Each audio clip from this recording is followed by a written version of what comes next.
আপনার প্রতি ভালোবাসা কমাই দিবে তখন আপনি তাকে অনেক ভালোবাসেন এই কথাটা জানবে যখন। হয়তো এখন আসি তার জন্য হয়তো তুমি মূল্য দিচ্ছ না, পাত্তা দিচ্ছ না, অবহেলা করতেছো। যেদিন হারিয়ে যাব সেদিন অবহেলা কাকে করবো, কাকে এত গালি করবো, সেদিন বুঝতে পারবো আমার অভাবটা কি। হয়তো আমাকে ছাড়া তোমার দিন তখনও ভালো কাটবে, তবে মিলিয়ে নিও, আমার মতো করে কেউ তোমাকে ভালোবাসবে না। হয়তো এত ঝগড়া করি, এত গালি দেই তোমাকে আমি, তুমি কখনো বুঝতে চাওনি যে এগুলো তোমার ভালোর জন্যই বলতেছিলাম। তুমি এটা ভেবে রাগ করে বসে থাকো যে আমি তোমাকে সব সময় স্বাধীনতা থেকে বাধা দেই। আসলে তুমি এই কথাটা তখনই বুঝবা যখন আমার মতো কেউ তোমাকে ডাক দিবে না, শাসন করবে না। তুমি একটা কথা চিন্তা করে দেখো, স্বাধীনতা পাওয়া মানুষগুলা হয়তো সুন্দর জীবন উপভোগ করতে পারে না, কারণ তাদের জীবনে করা ভুলগুলা কেউ ধরিয়ে দেয় না। তার জন্য তারা ভুল করতে থাকে।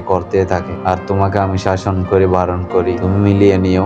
জীবনের ভুলগুলা ধরার জন্য হলেও একটা মানুষ দরকার। অনেক কথাই বলে ফেলছি, হয়তো তার মধ্যে যদি সে ভুল ত্রুটি থাকে তাহলে ক্ষমা করে দিও। আল্লাহ হাফেজ, ভালো থেকো। ফেরাতে পারি